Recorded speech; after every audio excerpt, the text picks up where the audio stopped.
My name is Sean Nannon, and I'm a student project manager at the Clark Center at Dickinson College. On behalf of the Clark Center and the Departments of History, Sociology, and Women's Studies, I'd like to welcome you to this week's Common Hour lecture, The Way We Were, Memories of Traditional Marriage and Family Life. Modern society is strongly being criticized for its lack of family values and a declining respect for marriage in general. Few would disagree that the family-oriented 1950s is often used as the basis of comparison. While many argue that the ills of modern society are to blame for its breakdown in traditional marriage values and family life, it is important to recall that during the idolized mid-19th century, teenage childbearing peaked and alcoholism and drug abuse were just as prevalent as it is today. Stephanie Coontz will discuss a surprising number of myths about the history of marriage and family life, and how they prevent us from coping effectively with the challenge of recent changes. She is a professor of history and family studies at Evergreen State College and director of research and public education for the Council on Contemporary Families. She has published extensively on the topic of marriage and family life, and is the author of several prestigious books, including The Way We Never Were, American Families and the Nostalgia Trap, and Marriage, a History, From Obedience to Intimacy, or How Love Conquered Marriage. Her work has been featured in many periodicals, including the New York Times, the Wall Street Journal, Newsweek, and Vogue, as well as academic and professional journals, including Family Therapy Magazine, Chronicles of Higher Education, and Journal of Marriage and Family. She has appeared on The Oprah Winfrey Show, Crossfire, CNN's Talk Back Live, and CBS This Morning. Stephanie Coontz, a former Woodrow Wilson Fellow, has taught at Kobe University in Japan and the University of Hawaii at Hilo. Her honors include the Council on Contemporary Family Visionary Leadership Award, the Dale Richmond Award from the American Academy of Pediatrics, and the Friend of the Family Award from the Illinois Council on Family Relations. Before we begin, I would like to ask that the sound be disabled on any electronic devices. In addition, please hold any questions until the end of the presentation, when there will be a short question and answer session. Out of courtesy towards those who may be hearing impaired, please raise your hand and wait for a microphone to be passed to you before speaking. Following the presentation, in the lobby, there will be a book signing session and lunch will be available. Thank you for your cooperation, and now please join me in welcoming Stephanie Coontz.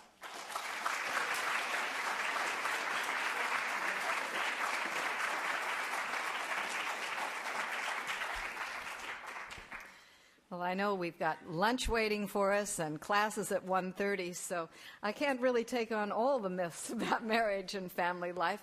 And I think I'll just concentrate today on some of the things about the way marriage has changed that maybe we don't completely understand. I mean, we all know that marriage is different than it used to be, and that's absolutely right. But it's not entirely clear that everybody actually does know how marriage used to be. A lot of the things that we think are new were in fact extremely traditional, whereas a lot of the things that we think are traditional were in fact very new and short-lived inventions. Probably the best example of the latter is dual-earner families. You know, the Ozzie and Harriet family of so-called tradition was a very short-lived family form through most of history. Women were co-providers for their family. They not only brought home half the bacon, they raised the pig and butchered it and took it to market. The idea that men were breadwinners was unknown. In colonial days, women were called yokemates and meat helps. This invention of the ideal of the male breadwinner only came in the 19th century, and then it was an ideal that was only attained by a tiny minority of families. It wasn't until the 1920s, because even when the woman stayed home, they sent the kids out to work. So in the 1920s, a tiny majority of families actually ended up being one where the bulk of the income was brought by the man. The wife wasn't working beside him in a business or a farm, and the kids weren't out at labor. That receded in the 30s and 40s. It roared back in the 1950s, lasted about 15 years. It's probably the most untraditional family form that you can think of. What about the things that we think of as new but that are in fact traditional? Well, the most obvious example of that is one-parent families. families. One-parent families were the norm throughout most of history because of high death rates. In the beginning of the 19th century, the majority of marriages were ended by death 10 years before the last child was ready to leave home. And it wasn't actually until the 1970s that more kids became likely to experience a parent's divorce before they left their teen years than experience a parent's death. As a result of that, step-families, another non-traditional form, in fact was about the most traditional form that you can imagine. And in fact, many step-families of the past had many more problems than the ones that we tend to think of today. Because marriage, as I'll talk about later, was not about love and individual relationships through most of the past, but about property and power, you have all of these legends, you know, the Cinderella legend, the wicked stepmother stories, had a real basis in fact, because the stepfather or the stepmother might well try to kill the kids from a previous, or at least get rid of them somehow from a previous marriage in order to make sure that the property went to their side of the family. You know, today the problems in stepfamilies arise usually because the new parent wants the love to develop too fast, and she or he pushes it too fast. You know, Cinderella would have said, boy, I'll settle for that kind of problem. As for divorce, this is also not new. There have been many times in history when divorce rates have been as high as they are today. In 20th century Indonesia and Malaysia, in many hunting and gathering societies. Among the Shoshone Indians, a woman who wanted a divorce would simply put her husband's possessions outside the dwelling, and when he came home he'd say, oh, okay, I guess this marriage is over. In Japan, a man had to write a letter of just 3.5 lines. It had to be exactly that, you know, like kind of a haiku, a divorce haiku, that in order to get a marriage. And a woman had to put in, however, 2 years of special service at a temple. We tend to think of the Christian tradition as being very anti-divorce. And in fact, Jesus was the first religious leader to prohibit divorce equally to men as well as to women. But for the first 10 centuries of its existence, the church didn't enforce this very much. And even when they did begin to divorce, for example, in the first 3 or 4 centuries, there were many regions where churches had an early version of no-fault divorce. You just signed a little statement saying that because we can no longer, because we affirm before God that we can no longer live together in harmony, we'll part. And even after the church began to tighten its regulations on this, there were 2 ways to get out of a marriage that I was researching for this new book, and that I thought were kind of amusing. The first was generally what the upper class did. Now, in those days, the church had a very peculiar definition of incest, that if you were related to the 7th degree removed, it was incestuous and you couldn't marry. In other words, if you had the same great-great-great-great-great-grandfather, and who didn't? In the medieval world, you were technically in violation of the incest rules. So people just married all the time in violation of incest rules, and particularly the upper classes who wanted to consolidate property and marry cousins. And then if they wanted a divorce, they would simply say, oh, my conscience is killing me. Turned out I'm married to my cousin, it's incestuous, you gotta, and the church would usually say, okay. The lower class didn't have as much access to divorce, but they had an interesting outlet that might have been a little more common than we realize, because the church also had an interesting position that again violates most of our notions about traditional marriage. The church did not demand that marriage take place in a church or be blessed by a priest or anything like that. And in fact, through most of history, marriage was a relationship between families. It wasn't enforced by church or state. Not till 1754 did England require a license to get married. Well, an early pope said, maybe we should make the validity of a marriage dependent on it happening in church. But the tradition in the Roman Empire had been that if people lived together and thought they were married, then they were married. And if they lived together and thought they weren't married, then they weren't married. There was no legal or formal requirement. And so his advisors pointed out to them that if you made the validity of a marriage dependent on it having been contracted in church, the majority of Europeans would instantly end up illegitimate. So the church took the position that you were married, they would prefer it, if you had banns and parental consent in a church marriage, but if you said that you had exchanged words of consent out by the woodpile, no witnesses, no priest, then you were married. And the only way to get out of that, and this is something that I found in my research, a surprising number of people did, was to say, just like the upper class, oh, my conscience is killing me. I know I've been living with Will for the last 5 years, but actually I exchanged words of consent 6 months earlier with John. And the church said, well, then you've got to go live with him. So divorce is not, some people look back nostalgically to the days before no-fault divorce or the days before divorce at all. But in most societies that didn't allow divorce, all that meant is that when desertion happened, women and children had no recourse to get alimony or child support. And as for no-fault divorce, there may have been some problems with its implementation, but I don't think many people would like to go back to the kinds of cases that I found in the 30s and 40s. Because the courts used to hold that in order to get a divorce, both parties had to come to the marriage with clean hands. That is, the one wanting the divorce couldn't have done anything. Now, how realistic is that about real-life relationships? So you would get cases like the Maurers in Oregon, where the judge admitted that the guy was so violent that his wife and child lived in fear, but the woman had twice thrown things across the room. And therefore, since she didn't come to court with clean hands, even though the marriage was totally miserable, neither of them deserved relief from it. And it's worth noting, incidentally, whatever the problems with no-fault divorce, that in the 5 years after its introduction, every state that adopted it experienced a 20% decline in the suicide rate of wives and an even bigger decline in the rate at which husbands were murdered by wives. So, as for the idea that sex outside marriage is something new, every generation thinks it invented sex. But in fact, throughout most of history, there was more adultery than there is today. It was perfectly acceptable for men to have mistresses and prostitutes. As late as the 18th century, I found that when a wife did make a fuss about this, which was very, very rare, it was considered so inappropriate that her own family would write letters to her husband saying, we're sorry she's behaving this way.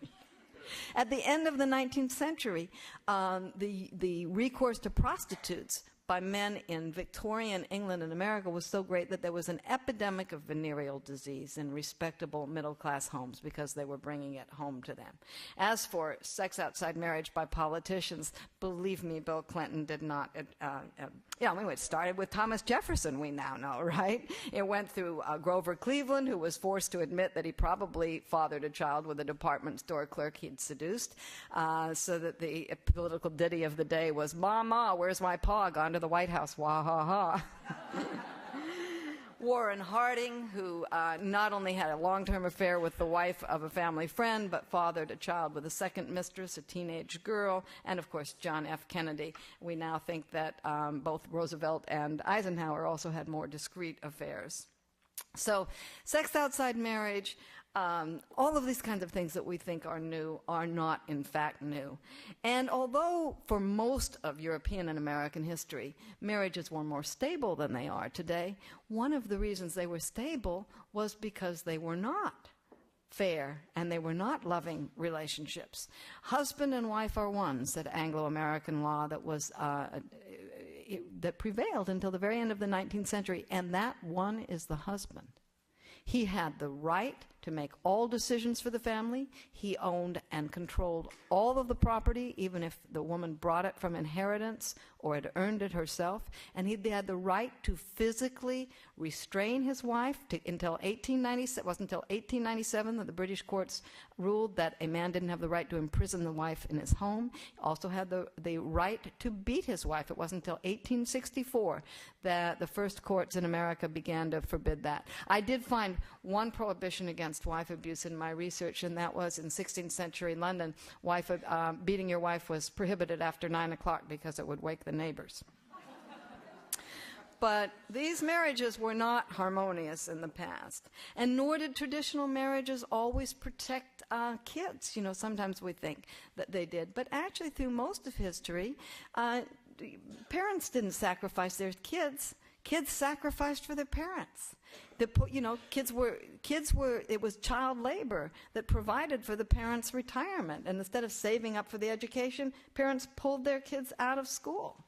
And and right up until the 1940s, we have budget studies, malnutrition studies, hospital records that show that in many families that were actually slightly officially above the poverty line, there were in fact 2 standards of living in that family. One considerably above the poverty line for the man, who had protein, medical care, meat for dinner, and even recreational money for beer, and one considerably below it for the women and children. That's no longer true in America, partly because the women's movement has made it possible for a woman to leave a marriage that is so unfair. It remains so true in the rest of the world that in Africa and parts of Latin America, a woman's biggest risk factor for AIDS is to be married. And children in single female-headed families where the woman has a job are often more likely to be well-nourished and to get education than children in 2-parent families where the wife doesn't control any of the income. So these things, I think, lead us to suggest that perhaps we shouldn't romanticize the past. But what is new? What is new today? The first thing is that marriage is today about love. It's about a relationship. And as I'll explain in a minute, this is a very rare thing to find in history, and it was a very new invention. And the second is that both men and women have the options not to marry or to leave a marriage that they find unfair or unloving. And I will argue that this has created this tremendous historical paradox, that the very things that have made marriage more wonderful, more potentially fulfilling as a relationship, have weakened marriage as an institution, and vice versa. The same things that have weakened marriage as an institution have strengthened it as a relationship. What makes for a strong institution? It's rigid rules. Nobody has a choice. You don't have a choice whether you're a citizen of the United States and have to obey its laws, right? You don't make individual exceptions. You don't change the rules over time as someone ages. Well, those things make for a very strong institution, and if I may say so, they make for a fairly crappy relationship. What makes a strong relationship? That it's individualized, that it's negotiated, that it's fair, that you can change the rules, that you can change it as you grow older. But all those things make for a less stable institution. So what we have created as a result of these historic changes is that a marriage, when it works, is fairer, more fulfilling, more loving, more passionate, more intimate than any couple I studied in history would ever have dared to dream.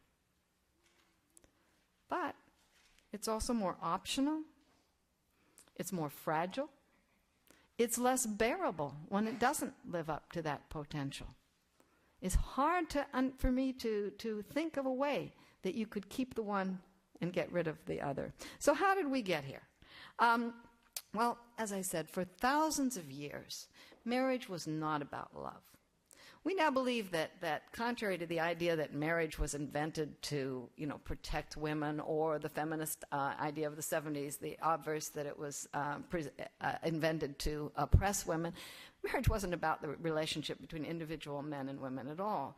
It was a way of making connections between bands that had to be able to cooperate when they met each other. It was a way of turning strangers into relatives. Many languages have the words like the ancient Anglo-Saxon word for wife, the peace weaver. The Maori of New Zealand say you can cooperate with groups in many ways. You can have rituals, you can have dances, you can have trading partners, you can have feasts to get good relations, but the strongest way to get a good relation is to make a link that produces a child with a foot in both camps. So we believe now that marriage was invented to get in-laws. Of course, that... Yeah, I know. Nowadays we think, goodness, we want our in-laws out of our marriage, and that's yet another good example of the things that have improved marriage as a relationship. The fact that your parents don't tell you who you have to marry and the in-laws can't intervene have also removed one of the sources of stability, especially after you began to get more differences of wealth and power in a community. You know, if I was a member of a band and we were going to exchange spouses, you know, I might send my son to marry, you know, from the other band. And I could allow my son a little bit of choice in that, as long as, you know, he knew he had to marry out, or my daughter had to marry out. But let's say now we're in a society where I'm one of the real upper classes, or almost upper class in that. I'm not going to let my son just marry anybody in that other group. I want to marry someone equally or preferably more wealthy and powerful. So at that point in history, and it's really where the ancient civilizations begin to arise, marriage becomes the center of intrigue and calculation, and remains so for thousands of years. I mean, we look back at stories like Antony and Cleopatra, not a love story. You know, a self-interested power play by the by two individuals of the two superpowers of the world attempting to bring them together. There's incest, bigamy, murder, betrayal, false paternity suits, you name it, everything, I think, but love. For thousands of years, marriage was about making these political and economic alliances. For the upper classes, it was the way you consolidated property, made business mergers, laid a claim to social status so that you could claim to rule. You know, you were descended from royalty on both sides. It was a way of concluding peace treaties and making military alliances. For the middle classes, it was also an economic and political calculation. You know, in Europe, of course, the dowry that a man earned right up until the 18th century, well, I wouldn't say earned, that he got at marriage, was the biggest, it was usually the biggest infusion of cash and property he would ever get at a single time. So the dowry was of a lot more interest than the daughter.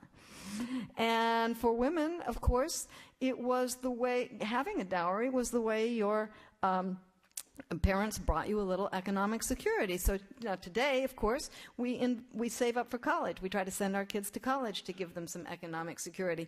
And one of the things that parents say is, you don't have a choice about doing your homework when you're in high school, you know, because this is the providing for your future. Well, that's the way parents felt about arranged marriages at the time. You don't have a choice about who you marry. I'm providing for your future, and often for ours as well. And that's the way it goes. Even in the lower classes, marriage was a practical matter. You couldn't run a farm or a business by yourself. You needed someone. Your neighbors were integrally concerned. Is this someone who's going to fit in with us? And neighbors had a lot of say, it turns out, over who married whom. Your parents were also concerned. Why don't you marry this person because they have connections at court, or they have a relative, or their land holdings are near to ours? And so we find there too that even where individuals had choice, they were more likely to choose someone who was a good work partner than somebody, you know, who they were madly in love with. So for centuries, what's love got to do with it could have been the theme song for most marriages. Not that people didn't fall in love, but it's no accident that most love stories throughout history were tragedies. Marriage wasn't the happy ending to a love story. It was usually the unhappy ending to a love story when people came to terms with what their parents were or what their needs were and got married. And then, about 200 years ago, some circles in Europe and America, in the process of the Enlightenment and the French and American revolutions, began to spread the radical idea that had been broached occasionally, tentatively, beginning to spread over the last couple hundred years, but never had won out. You know, never. The idea was, by the 16th and 17th century, people were saying, well, maybe you should marry someone you could learn to love, but marrying someone just for love, not a good idea. In the 18th century, especially the Enlightenment, had a big influence here. The idea that the state and the older generation shouldn't dictate to young people. They should maybe be able to choose their partners for themselves. Combine that with the radical idea of the French Revolution, the American Revolution, Declaration of Independence, pursuit of happiness. People had a right to the pursuit of happiness. And you get this new idea that people should choose their own marriage partners, and they should do so on the basis of what would make them happy. They should do so on the basis of love. And one of the funny, amusing things to me in researching this that I didn't realize was that traditionalists of the day, social conservatives of the day, defenders of what was then the traditional marriage of political and economic calculation, were horrified. They thought that this was going to be a disaster. You've opened a Pandora's box. They said, look, if you say that marriage should be about love, how are you going to get the right people to marry each other? One of them will say, oh, I don't love him, you know. How will we make our social status work? How will we prevent the wrong people from demanding the right to marry? Now, today, of course, that is playing out over demands for gay and lesbian marriage, but at the time, they didn't want poor people to marry. You know, today we say, oh, let's marry them off and that'll somehow solve their poverty. They said, no, let's not allow them to marry or reproduce, and that'll somehow solve their poverty. So they said, what do you do if two poor people fall in love and demand the right to marry? What will we do about people who get married and then find that they're not happy? Won't they demand the right to divorce? And even scarier for them at the time is what will happen to this male dominance that has been there for so many thousands of years. If you get people to marry for love, won't men start giving in to their wives? So they predicted basically that love would be the death of marriage. And actually, it turns out they had a point. But it took another 150 years for the radical implications of that to play themselves out. Because the instant that the love match was invented, people did begin to demand the right not to marry if they didn't fall in love, and to get social respect for making that choice. They began to demand the right to divorce if the marriage was loveless. They began to question female subordination. And they began to question what has always been the dark side of the strong institution of marriage, and that is the notion of illegitimacy. I said earlier that we think marriage was invented to turn strangers into relatives. But the flip side of marriage, illegitimacy, was invented to turn relatives into strangers. And throughout the centuries, millions of kids lost all access to their husband, to a mother and father, because the husband and mother were not in an improved marriage. So people began to question that. It's no accident that illegitimate children were called love children. People began to say, why do we have these penalties for illegitimacy if they were conceived in love? All of those things were erased the instant that the love match was raised. So conservatives were right to be frightened. But it took 150 years to play themselves out. First of all, in the 19th century, they developed they were very concerned about this because there was a wave of women's movements and demands for divorce in France, America, Europe, even demands for legitimation of gay and lesbian unions. They didn't call them marriage, but they said if people love each other, we should recognize a valid relationship. France developed the slogan, there are no bastards in France. They wanted to get rid of illegitimacy. In America, there were demands for equality within marriage and free choice and the right to remain single.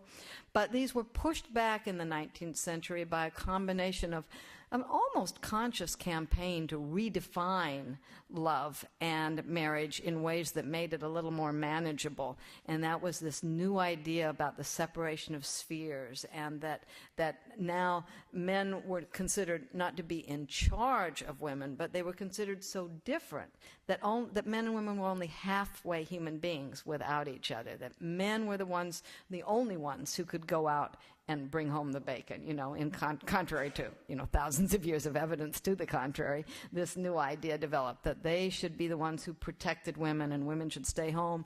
Women, by contrast, were the ones in charge of nurturing. Men weren't capable of that, contrary to thousands of years of evidence to the contrary, where men were the ones who remembered birthdays and organized funerals and weddings. So these new ideas about strict gender roles, women passionless, sexless, again, contrary to the medieval idea that women were the more sexual sex, these kind of developed to create a sense that men and women could only reach humanity by combining in marriage. We look back at those Victorian marriages and romanticize them. They were very stable, and they did have a lot of, sort of sentimental rhetoric around them, but actually when you scratch the surface, they were often quite unhappy because this new definition of men and women as polar opposites didn't exactly foster intimacy in marriage, Women often referred to men as the grosser sex. They were terrified of marriage, to get with this guy, and men, for their part, really didn't know how to deal with, these virginal, pure angels in the house, and often expressed considerable discomfort about how to be around them. The prostitutes were better company than the kind of woman that they'd like to marry. And there were all sorts of sexual tensions in Victorian marriage. So until you had a sexual revolution in the 1920s, that particular part of radical implication of the love match could not play itself out.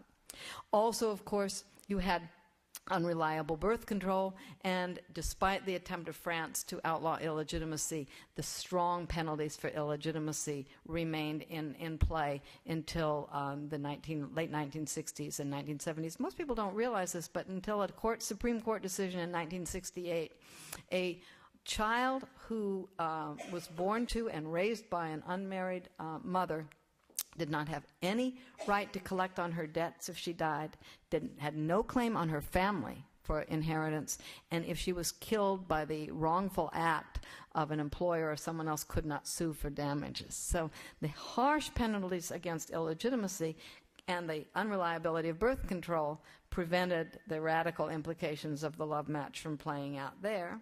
Furthermore, there was the ability of elites and employers to dictate behavior. So even though people were more and more talking about the idea that you ought to be able to divorce if you wanted to, and that love match, was more important, that actual love was more important than a marriage license, you could get penalized terribly. Right up until the 1950s, men who were not married by a respectable age or who were divorced could be denied promotions and employment. And of course, women were just ostracized if they had a baby. They did have babies out of wedlock, but they usually put them up for adoption or went away and pretended nothing had happened.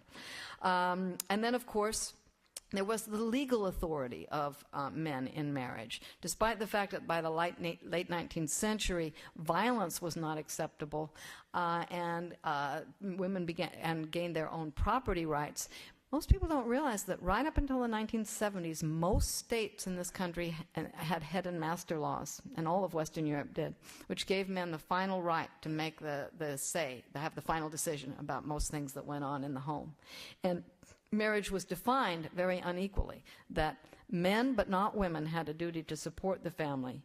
Women but not men had the duty to take care of the kids, do the housekeeping, and provide sex, which is why it wasn't until the 1980s that it was possible to say that marital rape was a crime. If you were raped, even violently, by your husband, you had no recourse up until then, because the legal definition of marriage was that once you'd said, I do, you'd said, I will, forever.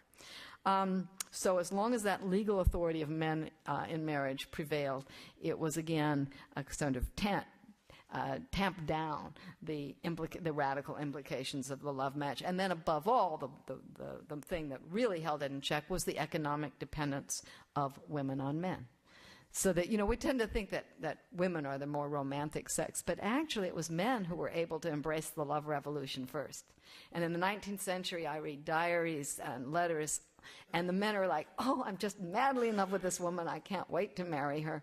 And the women are like, well, my heart inclines to Harry, but, John over there has got better economic prospects. As late as 1967, there was a poll of college students in America, and they found that only 5% of the men, but 2/3 of the women said they would consider marrying someone they didn't love if he met all their other criteria.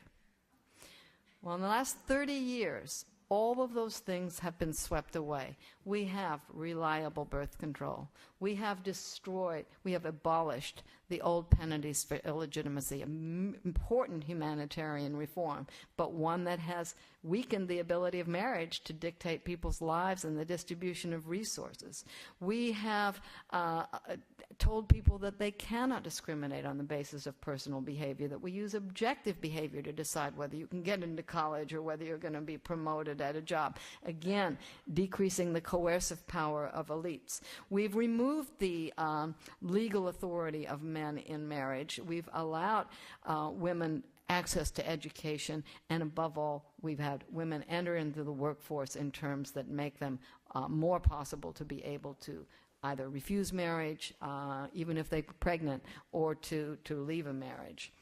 Marriage has changed more in the last 30 years than the previous 3,500. It is a worldwide, irreversible revolution that I've come to think of as the equivalent of the Industrial Revolution. And like the Industrial Revolution, it really shook things up. You know, I mean, the Industrial Revolution has had some long-term benefits, of course, but at the time there were lots of tragedies. You know, for every individual who found a new way to move out of the pack and develop a new entrepreneurial success, there were a dozen who lost their old ways of living and were displaced from their farms and had to go into dangerous factories. But, you know, you really didn't have a choice. You couldn't say, well, we're going to shoehorn everybody back onto self-sufficient farms. You had to say, well, look, if we don't like the way this is working, this Industrial Revolution, we have to find new routes to self-employment for people because the old ways are gone. And we have to recognize that corporations and factories are here to stay. So instead of, you know, sitting around cursing at them, we need to reform them, right? Well, I would say the analogy completely holds for this change in marriage. There is no way we will shoehorn people back into lifelong, universal, early marriage where we can be sure that all obligations will be contracted in marriage and all interdependencies will be taken care of and all child rearing will take care of there. There's no way we're going to actually be able to just completely ignore, as we did for centuries, the accidents that were outside of marriage. The rising, you add these other changes that I've talked about to the rising age of marriage, so that there's now a 10 to 15 year or longer period of sexual maturity between the time that people reach puberty and the time they get married. No society in history has ever kept young people celibate that long. Marriage is no longer the only place where people get initiated into sex. The separation of reproduction means that some people can have children who never would have been able to have them before, which means that wonderful, wonderful gain for married couples who are infertile, but it also means it's next to impossible to prevent single women or gays and lesbians from having children. It also means that more and more marriages are childless, so that the old equation of marriage with childhood is broken down. You add that the invention of consumer products that do away with the need of a full-time housewife, and you have a situation where this is an irreversible change. Yes, it causes lots of problems. You know, these shakeups are very disturbing. You know, the entry of women into the workforce in a country that has, unlike other European countries, has not caught up with these changes and doesn't have subsidized parental leave policies or good child care. This is a problem for people. The new access to divorce. Yeah, some divorces deliver people from very difficult situations, but in other cases they're very, very painful, and the kids and the adults alike go through agonizing changes. Remarriage and step-families, it's hard to blend a family.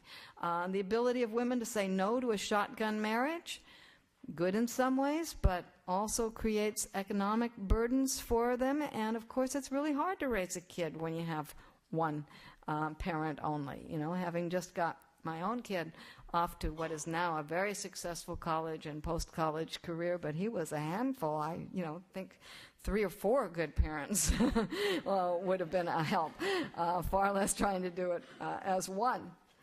But just as with the Industrial Revolution, these changes are here to stay.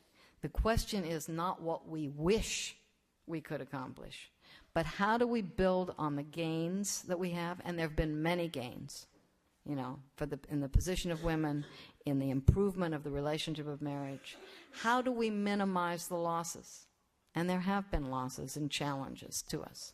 But that's the question, not how do we turn the clock back. And as it turns out, once you ask that question, there's exciting new research that shows that we can meet these challenges, that dual earner families don't have to be so stressful. And in fact, although there are real time management problems, that when they have access to decent child care or leaves, there's less likelihood of depression than there is in more traditional male breadwinner families. There is men whose wives work are much more likely to become hands-on fathers, and that has tremendous benefits for the kids. It raises boys who are more empathetic, and it raises girls who are more likely to succeed, especially in non-traditional fields. Even the use of child care is not bad. When you actually look at good child care, it substitutes for the historical loss of all of these sources of non-parental care and peer socialization outside of the families that we don't have in our commuter neighborhoods, and our smaller families today, and improves kids' social and economic adjustment, although not good. Unregulated child care does not do that. We know how to make marriages work better.